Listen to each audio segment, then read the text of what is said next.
माझ्या ओळखीचे एक इन्स्पेक्टर आहेत, आपण त्यांना घेऊन जाऊया. तू मला आपलं मानलंस ग, पण मी मात्र परक्यासारखीच वागत आले तुझ्याशी. ॲडव्होकेट पोट्टे समोर तो पहिल्याच दिवशी झोपेल, पण साल्याने बाजी मारली. मग ह्या नातवाचं आणि त्याच्या ह्या आजोबांचं नातं शिल्लक राहील की नाही देव जाणे. उद्या त्यालाही भेट देईन आणि निरोपही. सचिनराव सांगतील तसं वागण्याशिवाय पर्याय आहे का त्याच्याकडे दुसरा? कोण नाही ना, मी नाही ओळखत कोणाला. तेच जाणून घ्यायचंय मला.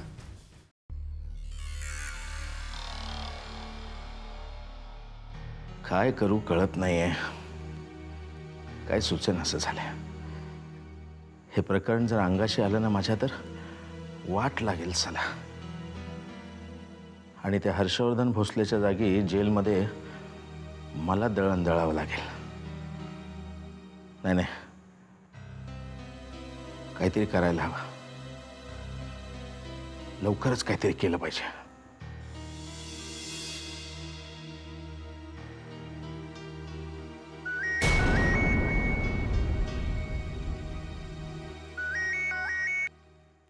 हॅलो. हां हां बोल. काय?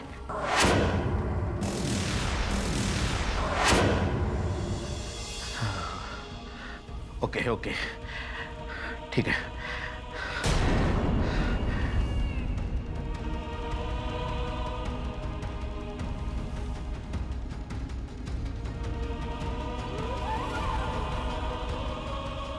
हॅलो, खैरमोडे बोलतोय. हे पहा, माझं उद्या सकाळचं कुठल्याही फ्लाईटचं चालेल, मुंबई ते दुबई तिकीट बुक करा अर्जंट. हो.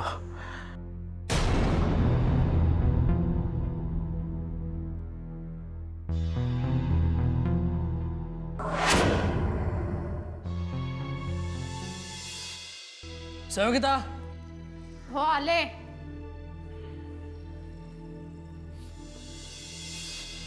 पाणी.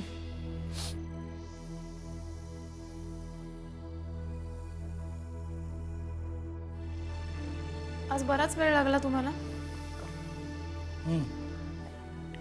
जरा एका महत्वाच्या साक्षीदाराला भेटायला गेलो होतो. त्या विद्याबाई येऊन गेल्या. हो अशी काय म्हणाले? शार्दूलला बघितलं त्यांनी. त्या म्हणाल्या फार गोड आहे मुलगा. त्या म्हणाल्या की आमच्या संस्थेत अशा मुलांना दत्तक घ्यायला लोक नेहमी तत्पर असतात. उद्या येऊन सगळ्या फॉर्मॅलिटीज पूर्ण करणार आहेत त्या. आणि शार्दूलला घेऊन जाणार आहेत. Good good. चला, आता तुझा त्रास कमी होईल. त्रास? हो. त्या निवडुंगाला घरात आणल्यापासून तुला त्रासच होत होता ना, तो कमी होईल. जाईल तू उद्या. हो पण हे बघ, मला उद्या सकाळी लवकर कोर्टात जायचं आहे आणि मी दिवसभर तिथेच असेल कदाचित. त्यामुळे सगळ्या फॉर्मॅलिटीज तुलाच पूर्ण करायला लागतील. मी असतो तर खरं तर बरं झालं असतं, पण ठीक आहे ठीक आहे फाईन. तुझ्या मनासारखं होतंय ना सगळं. गुड. पण मला भूक लागली आहे, लवकर जेवायला वाढ. आलोच मी.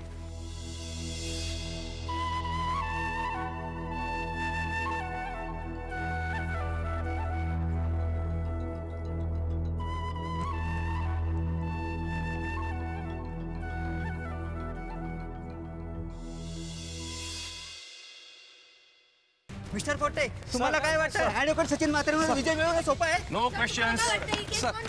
ऑफकोर्स मी सर, कोर्टात सचिन म्हात्रेंचा प्रभाव असं वाटत नाही जास्त? हो सर. Don't talk sir.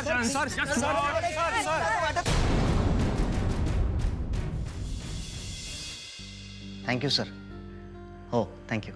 नाही, मी भेटतो त्यांना. मी उद्या येतो, ऑफिसमध्ये येतो. हो हो थँक्स. ठेवतो सर. कोणाचा फोन होता? हर्षदा, मी जिथे जॉबसाठी इंटरव्ह्यू दिला ना त्या ऑफिसमधनं फोन होता. काय म्हणत काय होते? हर्षदा, माझी नोकरी कन्फर्म झाली. त्यांनी मला भेटायला बोलवलं उद्या. आधी कॉंग्रॅट्स. थँक्स. हर्षदा, ही नोकरी जर मला मिळाली ना तर आपले सगळे प्रॉब्लेम सॉल्व्ह होतील. अगं, त्यांनी मला 5 लाखाचं पॅकेज दिलंय, शिवाय कंपनीची कार विथ पेट्रोल अलाउन्स. काय सांगतोस का आधी? उद्या जाऊन त्यांना भेटायचंय की मग ते मला सांगतील की अपॉइंटमेंट लेटर कधी मिळेल ते. माझी खात्री आहे की तुला नक्की अपॉइंट करणार. सगळं व्यवस्थित होणार.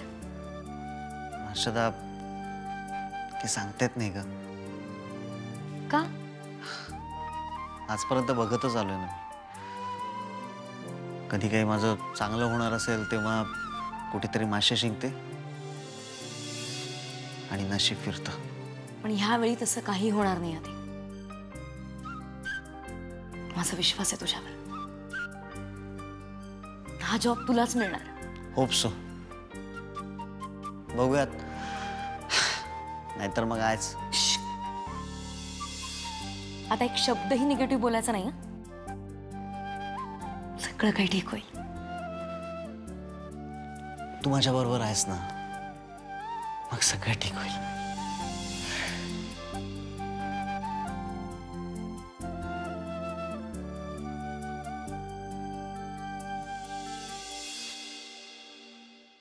सर, तुम्ही एवढी दगदग करून कशाला आलात? तुमची जखम पूर्णपणे बरी नाही झालेली आणि तुम्ही. अहो, काही होत नाही हो. ह्याच्यापेक्षा मोठ्या मोठ्या जखमा या राजाराम पांढरेंनी सहन केलेल्या आहेत. काही होत नाही. तरी सर, तुम्ही काळजी घ्यायला हवी. थोडासा आराम करायला हवा. सोडा हो, कसला आराम. आणि घरी बसून सुद्धा मी काय आराम करू शकलो असतो का? का? अहो, का काय, माझं चित्त घरी लागलं असतं का? तुम्हाला सांगतो सचितराव, कालपासून मला सारखं इंट्युशन होतंय की तुम्ही आज कोर्टामध्ये बाजी पलटवणार. तुम्ही आज नक्की जिंकणार. आणि आपल्या शिष्याला जिंकताना बघण्याचा आनंद केवढा मोठा आहे. आता तो आनंद सोडून मी माझं घरी दुःख कुरवाळत बसू शक्य आहे? सर, तुम्हाला खरंच असं वाटतं की मी. ऑफकोर्स. अहो, एवढ्या वर्षाचा अनुभव या राजाराम पांढरेला हे सांगतोय. आणि सचिनराव, मुख्य म्हणजे तुमची हुशारी, तुमची मेहनत, तुम्ही प्रामाणिकपणे केलेले प्रयत्न तुम्हाला ही केस नक्की जिंकून देईल. Thank you sir. सर, तुमचा माझ्यावर इतका विश्वास आहे. मला आता खरंच टेन्शन आलंय. मी जर ह्या विश्वासाला पात्र ठरलो नाही तर. हा, असा विचार सुद्धा नका करू. निगेटिव्ह थिंकिंग ही अपयशाची पहिली पायरी असते. बी पॉझिटिव्ह. तुम्ही आज नक्की जिंकणार. तुम्हाला जिंकायलाच पाहिजे. Yes sir, I will try my level best. चला, कोर्टाची वेळ झाली. Thank you sir.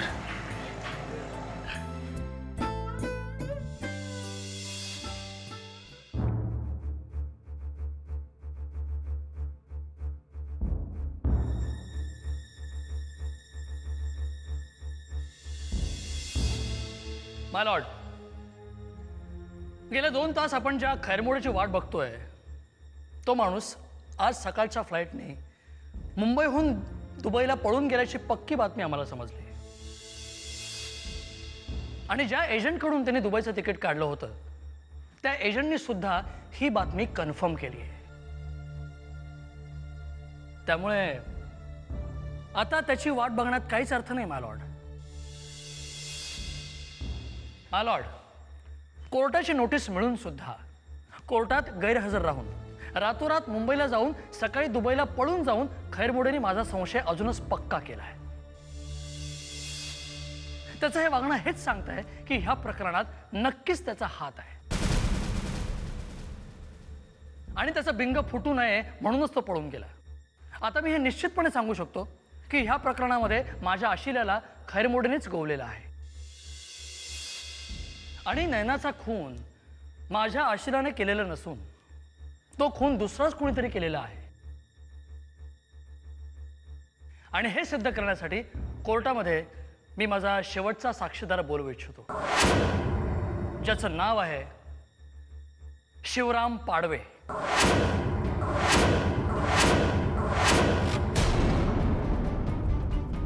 ऑब्जेक्शन माय लॉर्ड. साक्षीदारांच्या यादीत हे नाव कधीच नव्हतं. नाही म्हणजे हा सर्व काय प्रकार चाललाय मला काहीच कळत नाही माय लॉर्ड. ऍडव्होकेट म्हात्रेंनी आधी खैरमोडे नावाच्या माणसाला कोर्टात हजर करा असं सांगितलं होतं. आता तो आला नाही म्हणून तिसऱ्याच माणसाला कोर्टात हजर करायला सांगतायत. हा सगळा कोर्टाची दिशाभूल करण्याचा प्रयत्न चाललाय. ॲडव्होकेट पोट्टे, मी कोर्टाची दिशाभूल करतच नाहीये. उलट कोर्टाला योग्य दिशा दाखवण्याचा प्रयत्न करतोय. हे असं कोर्टात खोटा साक्षीदार उभा करून? ॲडव्होकेट पोट्टे, साक्षीदार खोटा की खरा हे ठरवण्याचं काम कोर्टाचं आहे, आपलं नाही. अच्छा, म्हणजे आता हे तुम्ही मला शिकवताय? प्रश्न तुम्हीच मला विचारलात ना. Order order. कोर्ट दोन्ही वकिलांना असा आदेश देते की त्यांनी आपापसातले मतभेद बाजूला ठेवून कोर्टाच्या कामावर लक्ष केंद्रित करावं. आपण कोर्टात आहोत हे कृपया त्यांनी विसरू नये. ऑब्जेक्शन ओव्हररूल्ड.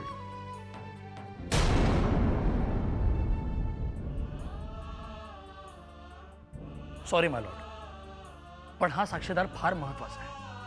माझी खात्री आहे की ह्याच्या साक्षीनंतर हा खटला स्फटिकासारखा अगदी पारदर्शक होऊन जाईल. शिवराम पाडवेची साक्ष घेण्याची परवानगी हे कोर्ट तुम्हाला देते. थँक्यू माय लॉर्ड. विद्यार्थी एक विचारू? हो विचारा ना. तसा आमचा या बाळाशी काही संबंध नाही, तरी हे कागदपत्र?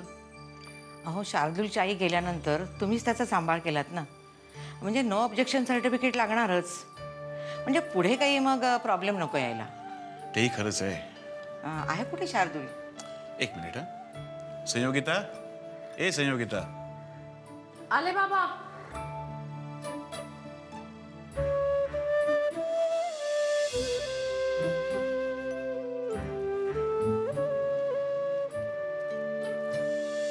आहे काय या पिशवीत तेवढं? याच्यात शार्दूलचे कपडे, खेळणी, दुपटी. इतक्या थोड्या दिवसात शार्दूलने तुम्हाला सगळ्यांना चांगलाच लळा लावलेला दिसतोय.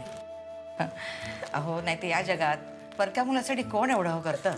नाही, आम्ही शार्दूलला कधीच परकं नाही मानलं. बरं विद्याताई, हां आम्ही शार्दूलला भेटायला येऊ शकतो ना?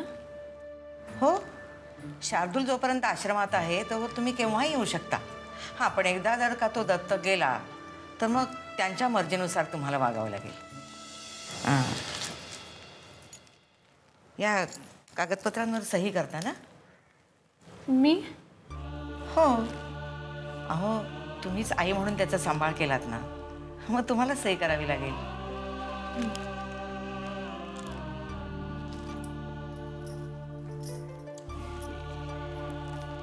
मी घेऊ का त्याला?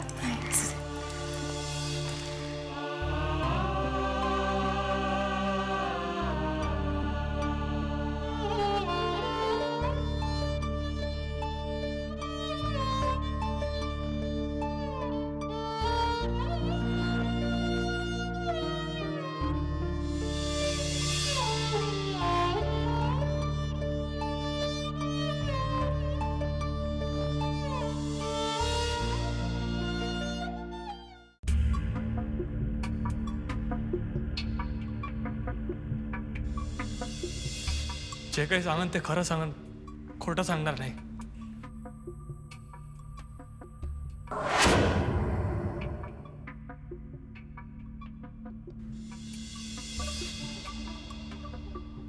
तुझं नाव? शिवराम. शिवराम काय? शिवराम पाडवे. शिवराम पाडवे. काय काम करतोस? मी मजुरी करतो साहेब. कुठे? खैरमोडे साहेबाची इथं.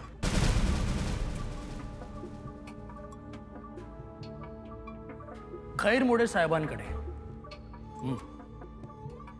बघ शिवराम, मला माहिती आहे माणसाच्या अनेक गरजा असतात आणि त्या गरजा पूर्ण करण्यासाठी त्याला काम करावं लागतं. आणि काम करून सुद्धा जर त्या गरजा पूर्ण होत नसतील तर तुझ्यासारखी अनेक माणसं दुसऱ्या मार्गांचा अवलंब करतात. शिवराम, तू नेमका कुठला मार्ग निवडलास? साहेब तुम्ही काय बोलून राहिले काहीच समजून नाही राहिलं मला. अच्छा, बर, मला सांग किती पैसे मिळतात तुला मजुरीचे? 100 रुपये रोज साहेब. हां, म्हणजे महिन्याचे जवळजवळ 3000 रुपये. तेही महिन्याचे 30 दिवस काम केलंस तर. हो ना? हो साहेब. परवा म्हणे तू गावाकडे जमीन घेतलीस?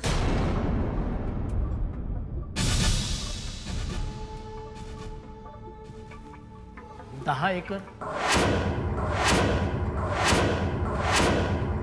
10 एकर? इतके पैसे तुझ्याकडे कुठून आले?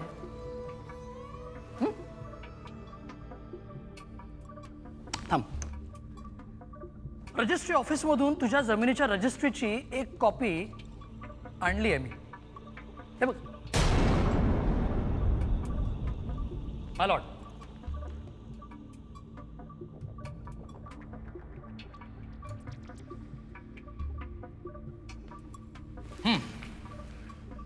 तर शिवराम, तुझ्याकडे इतके पैसे कुठून आले? बोल. ते साहेब ते साहेब काय केलं रे साहेब? खरंच काय केलं रे साहेब? खरंच काय? शिवराम, शिवराम,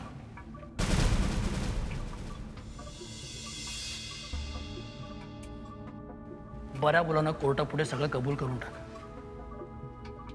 तू कबुली जबाब दिलास म्हणून कोर्ट कदाचित तुझी शिक्षा कमी करेल.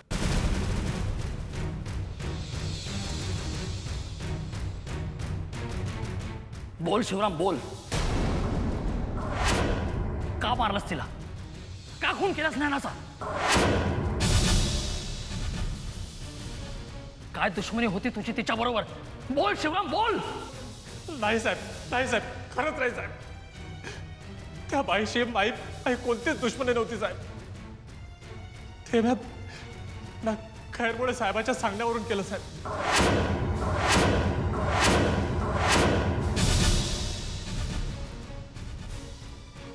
हे ना मला पैसे दिले म्हणून मी केलं साहेब. साहेब माझी काही चुकी नाही साहेब. काही चुकी नाही साहेब.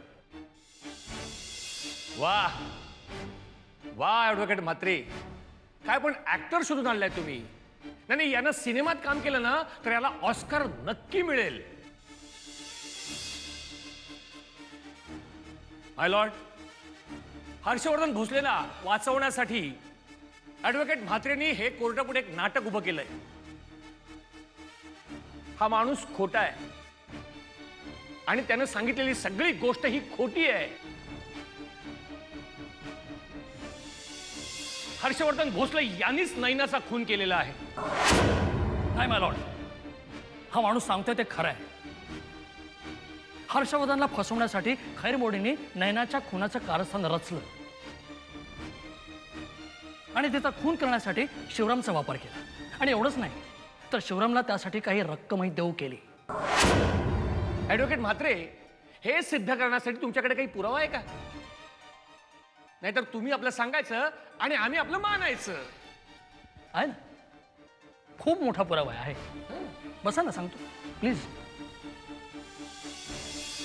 माय लॉर्ड, पोलिसांच्या तपासामध्ये हर्षवर्धन आणि नैना यांच्या व्यतिरिक्त एका तिसऱ्या माणसाच्या बोटाचे ठसे नैनाच्या घराच्या खिडकीवर सापडले होते. तो तिसरा माणूस इतर कोणीही नसून शिवराम पाडवेच आहे.